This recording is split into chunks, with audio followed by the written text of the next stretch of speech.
And they knew it at some level. Rob Reiner knew it, and so did Nick, and probably Michelle and Romy and Jake, the other brother, too. Jake Reiner believed this Christmas would finally fix everything. He had imagined it perfectly. The dinner table set, the lights glowing softly, music playing just right, every detail locked in.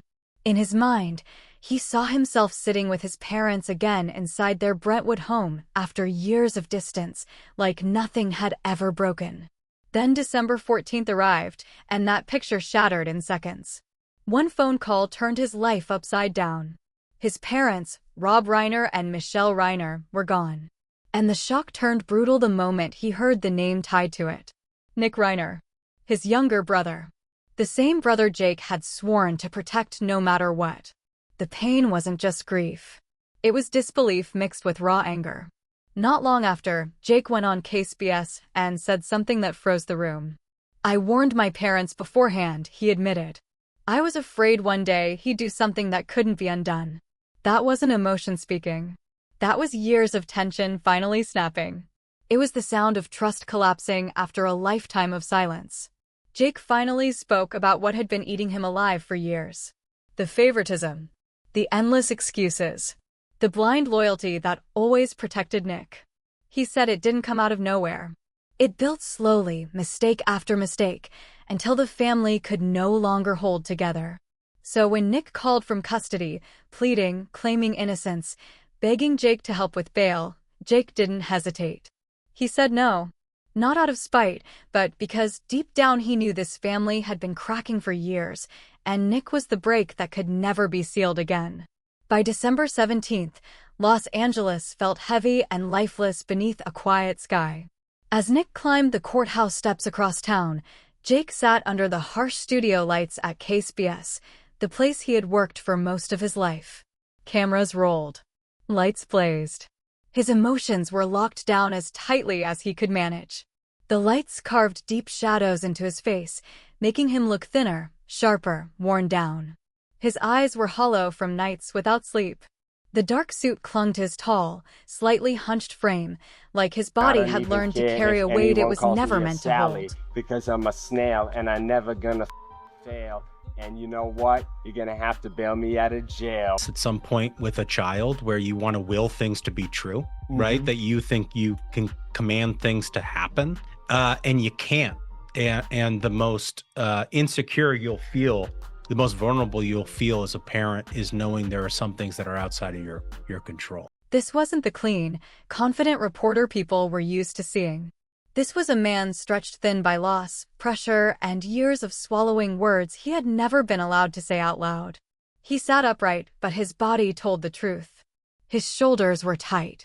His hands were clenched together on the desk, knuckles pale from gripping too hard. When he finally spoke, his voice cracked, rough, like every word had to force its way out. "I've sat here through so many long nights," he said, "but never one like this." And that was when the past began spilling out. Memories came in uneven waves as Jake talked about growing up with the Reiner name. A name that made other people smile, but always felt too heavy for him. Like wearing a coat 3 sizes too big, impressive from the outside, suffocating on the inside. Jake Reiner was born on May 6, 1991, in Los Angeles, into a world filled with art and storytelling. His father was a legendary director. His mother was a talented photographer. Creativity surrounded him from the very beginning. As the oldest child, he grew up with constant laughter, film talk, and family legends. His grandfather Carl's humor echoed through the house, stories, and old reels everywhere. On the surface, it looked warm, exciting, almost unreal. But it wasn't perfect. Not even close. Jake grew up alongside his younger sister and his little brother, Nick. Being the oldest meant learning early how to step aside. He gave up space, attention, and eventually pieces of himself. It felt like his role had been written before he ever got a say. Nick was smaller, quieter, more fragile. So Jake learned to shrink himself. He gave up his favorite toys, moved out of his own room, and learned to stay quiet when things went wrong. Anytime Jake tried to speak up, someone would say, "He's still little." And Jake would nod, swallowing everything like that was his job. Being the big brother meant locking everything inside. Nick drew more concern, more protection, more focus. When Nick got upset, the entire house shifted. Conversations stopped. Laughter disappeared. Jake learned to retreat into silence just to keep the peace. "I'm fine," Jake would whisper to himself, even though nobody asked. That phrase became armor. What started as love slowly turned into erasing who he was. His parents adored Nick, but it came from fear, the kind that holds too tight. They defended him, explained things away, believed patience would fix everything. But for Jake, that patience came at a cost. His voice. He remembered moments when Nick's outbursts were brushed off with a laugh, while Jake learned to carry the weight quietly again and again, like nothing was ever that serious. Michelle would pull Nick close, whispering, "He's just having a hard time." Jake stood right there, understanding, but feeling something else grow inside him. A quiet distance that stretched wider with every passing year. He never blamed his parents for how they loved Nick. He knew it came from protection, from fear, from wanting to keep him steady when he slipped. But as Jake got older, that weight didn't disappear. It landed squarely on his shoulders. He became the anchor. The calm one. The one who sacrificed. The one who never caused problems. The one who swallowed everything. "I'm used to it," he once told his mother, half joking, half serious. Michelle smiled, not realizing those words weren't casual at all. They were a quiet signal, one nobody stopped to hear. Baseball became Jake's safe place. A family ritual passed down from grandfather to father to son. Rob would take Jake to Dodger Stadium. The two of them side by side under the California sun, inning after inning, like time had slowed down. "My father passed his love of baseball to me, and I passed it to Jake," Rob once said proudly, tearing up while talking about Cooperstown trips and Hall of Fame memories. Those moments were real joy. Pure father-son connection. But even in those bright memories, Nick's shadow never left. Jake's teenage years stayed tied to his younger brother no matter how far he tried to step away. When Nick was 15, things started to change. At first, it was subtle. Tired eyes. Strange moods. Nights he disappeared without explanation. Jake noticed everything. He thought, he's trying to say something. He's asking for help. But that quiet signal was drowned out as the chaos grew louder. Year after year, Jake watched Nick move from school to recovery programs and back to square one. Every time Nick said, "I'll do better." For real. Hope sparked again. Jake could still picture those dinners. Nick's hands shaking, his voice unsteady but sincere. Rob would nod softly. Michelle would squeeze Nick's hand like that promise was the only thing keeping them upright. Jake wanted to believe too, desperately. But part of him was terrified because he had believed too many times already. But, Rob Reiner didn't give up. I mean, he kept going. It ended in absolute tragedy. But, I mean, the effort was clearly that you can see it. And that piece, by the way, beautifully written, and I think just got to the absolute heart of the issue, is that they were willing something to happen that was not going to happen. He used all his life to bring stories to us, to bring healing to other people in some instances, like Stand By Me, and try to use it on his own family. Like the power of putting something cathartic on the big screen. He would help his son do that with his own story. But I think he knew. The hardest part wasn't just watching Nick struggle. It was watching his parents slowly burn out. Each setback drained them more. Jake saw it clearly. Rob started aging fast. His shoulders slumped under quiet worry. Conversations shortened. Silence filled the gaps. Michelle lived on edge, waiting for calls, messages, any sign that Nick was okay somewhere out there. Every day became a test of hope versus heartbreak. Jake stood in the middle, feeling fear wrapped tighter around the family. One night in the kitchen, Jake overheard his mother whisper through a trembling voice, "As long as he's still breathing, I won't give up." That line hit hard. Love mixed with desperation. Raw and heavy. There were nights Nick came home completely out of control. Jake watched as his father instinctively stepped between them, becoming a shield for both sons behind closed doors. Michelle cried quietly, hiding it so Nick wouldn't see. That was when Jake realized this wasn't normal family life anymore. They weren't living. They were surviving hour by hour. "We have to save him," Rob once said firmly. Jake stayed silent. One thought scared him more than anything. Who saves the ones doing all the saving? During those years, Jake learned to stay quiet and observant, taking everything in, saying very little. The idea of leaving home crept in, not to escape, but to breathe. Fame didn't excite him. It scared him. Living publicly while hiding private chaos felt impossible. Jake once stood backstage watching bright lights hit others and asked himself quietly, what if this path isn't mine? That question followed him for years. So despite carrying the Reiner name, Jake didn't rush into Hollywood like everyone expected. He chose his own lane. Something real. He enrolled at Syracuse University to study broadcast journalism, and for the first time, something clicked. Walking into a newsroom lit something inside him. Storytelling. Truth. Purpose. I only have one other passion, Jake once said. A passion for news. After graduating, he went all in. He started small at local stations like KION and Salinas, then moved to KPRC Channel 2 in Houston from 2016 to 2018. Those years shaped him, not just as a reporter, but as a man. Coworkers respected him. Calm. Professional. Easy to talk to, especially on tough real-life stories involving law enforcement and the community.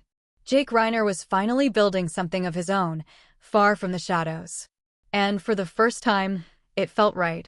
He climbed the ranks the hard way. Small towns first, bigger markets later. Earning every inch step by step. One day it was human interest stories, the next it was live sports chaos. Before long, viewers recognized him. Calm voice. Sharp focus. Steady presence. But when the lights shut off and the suit came off, the emptiness returned. Night after night, standing alone in his apartment, the silence hit harder than any newsroom pressure. In Houston and later at KSBS and Call in Los Angeles, Jake lived like a real reporter. Chasing leads. Racing to breaking stories. Speaking directly to the public with grit and honesty. His last name carried weight, but he never leaned on it. Not once. Respect came from showing up every day. And through it all, one thing remained constant. Baseball. To keep that bond alive, Jake co-hosted the Incline Dodgers podcast with close friends. Loud. Funny. Full of real passion. It wasn't just about the game. It was about holding on to family memories that once meant everything. When Jake talked about KSBS, something shifted. His posture straightened. His voice locked in. I chose journalism, he said quietly, because I thought if I stood behind the story, life wouldn't call my name. Then a thin smile. Barely there. I was wrong. Those words landed heavy, like a confession carried for years. Eventually, Jake drifted back toward acting. Not as a privileged name, but as a man stepping carefully into something familiar and intimidating at the same time. Roles came slowly. Television. Film. Light comedies. Raw dramas. He never tried to dominate a scene. He didn't shout for attention. He carried restraint. People noticed. He wasn't just Rob's son anymore. He was Jake Reiner.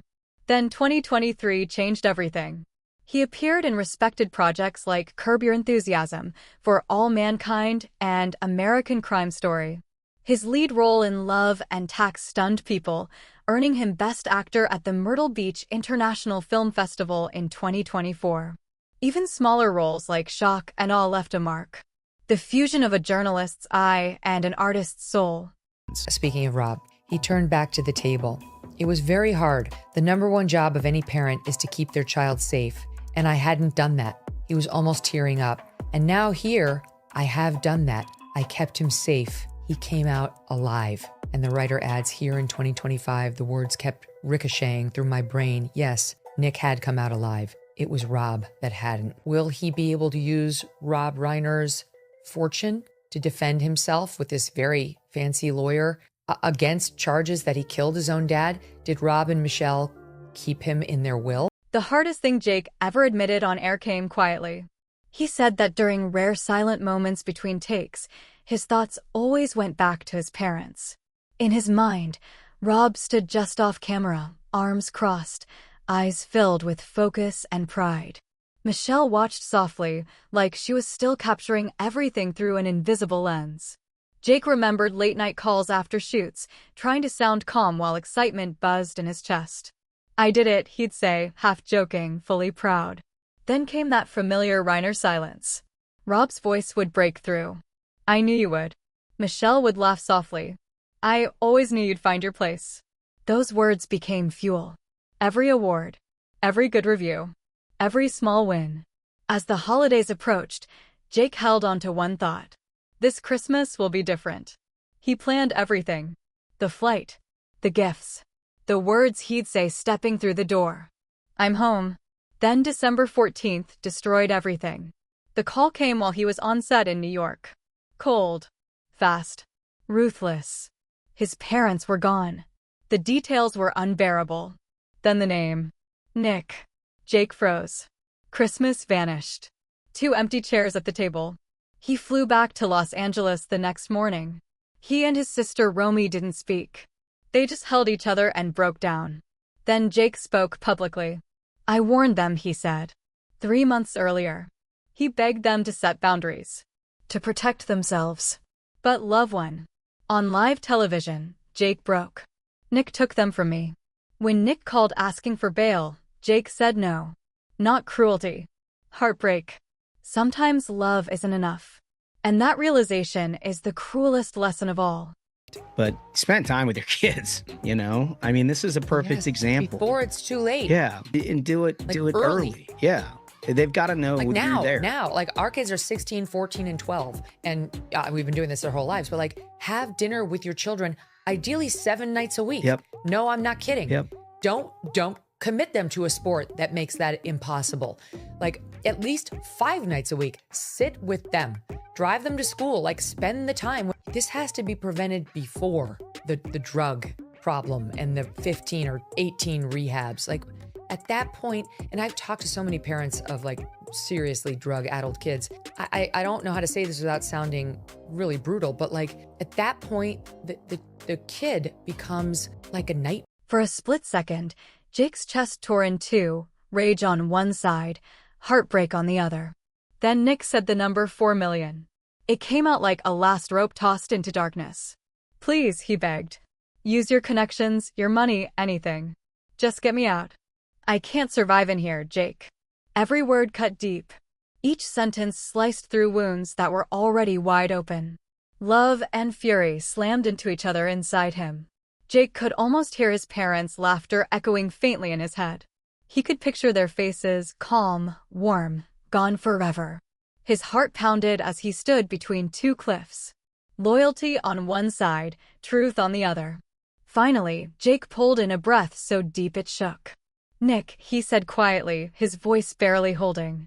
"I can't." The line went dead silent. Seconds stretched like hours. Those 3 words landed heavy and cold. Not out of cruelty, but from a heartbreak so complete there was no space left to bend.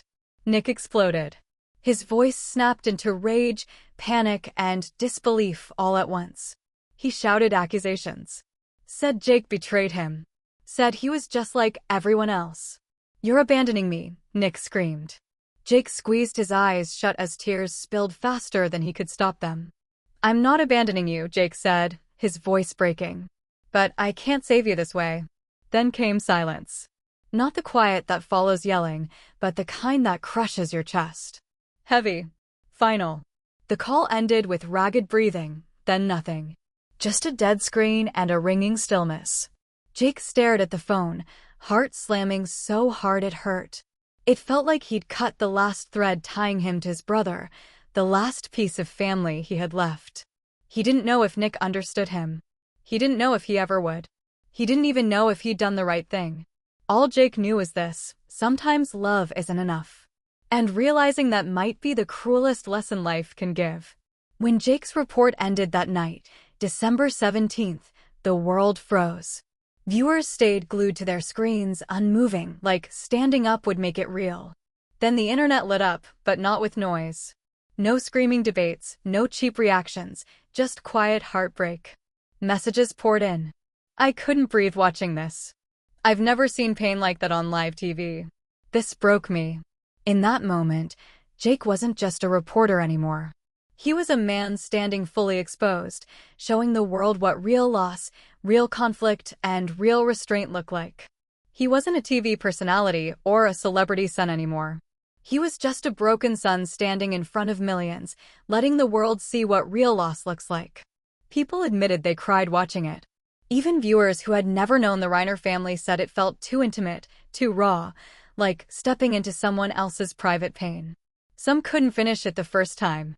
A few said they turned the TV off halfway through, then turned it back on minutes later, unable to look away. This wasn't news anymore. It was pain laid bare, unfiltered, impossible to ignore. One viewer wrote online, "I watched the news to understand other people's lives, but tonight I felt like I was witnessing pain no one should ever have to carry in public." That comment captured everything. Across social media, the reaction exploded, but not with arguments or noise. It was heavy, emotional, honest. People spoke from the gut. On one side was collective grief for Rob Reiner, whose work had brought joy and comfort to generations, now overshadowed by unbearable tragedy. On the other was heartbreak for Jake and Roy, the children left to carry wounds no one prepares you for. They didn't just lose their parents. One viral comment read, "They lost the idea of what family is supposed to be." Thousands responded with hearts, tears, and messages from strangers who suddenly felt connected. That report became more than a story for many homes. It turned into a wake-up call. People hugged tighter that night. Some picked up the phone to call a sibling, a parent, a friend, just to hear their voice. Jake's pain reached far beyond his own life. It hit something universal, a reminder that the deepest heartbreak doesn't always come from the outside world. It comes from inside the place we trust the most. In the days that followed, Jake's nights became battles. Sleep brought no rest. The same memories replayed again and again. His parents, his warnings, the words that went unheard. One thought kept clawing back. 3 months. Just 3 months ago, I said everything I could. If only they had listened. If only they had been more careful. The grief didn't fade. It burned. Relentless and heavy. From the outside, Jake Reiner's life had always looked perfect. Respected journalist, rising actor, legendary last name. But strip all that away, and what remained was painfully human. A man who carried silence too long, who saw danger coming, who warned everyone and was ignored. That's what made the pain impossible to escape. It wasn't just loss. It was knowing he saw it coming. That knowledge became its own punishment. Jake didn't only lose his parents. He lost faith in the belief that love and warnings are always enough. The idea that family alone can fix everything shattered completely. Awards, roles, recognition, none of it mattered now. One question drowned out everything else. If they had listened to me that day, would things be different? Jake now lives with a wound time can't touch. One made of grief, guilt, and love that will never feel complete. When he spoke out, it wasn't for attention or sympathy. It was his last attempt to turn unbearable pain into a warning for others, hoping no one else would have to live with the same silence and regret. The truth his story leaves behind is uncomfortable but real. Family isn't built on love alone. It's built on listening, on seeing clearly before things break beyond repair. Some warnings don't get second chances. Some holidays never come back the same. If you stayed until the end of the story, thank you. This wasn't easy to hear. If Jake's journey made you feel something, if it reminded you of your own family, your own pain, or your own strength, share it in the comments. Not to judge, but to connect. And if you want more stories that go deeper than headlines, stories about real people and real consequences, make sure to like, subscribe, and share. Your support keeps these conversations alive.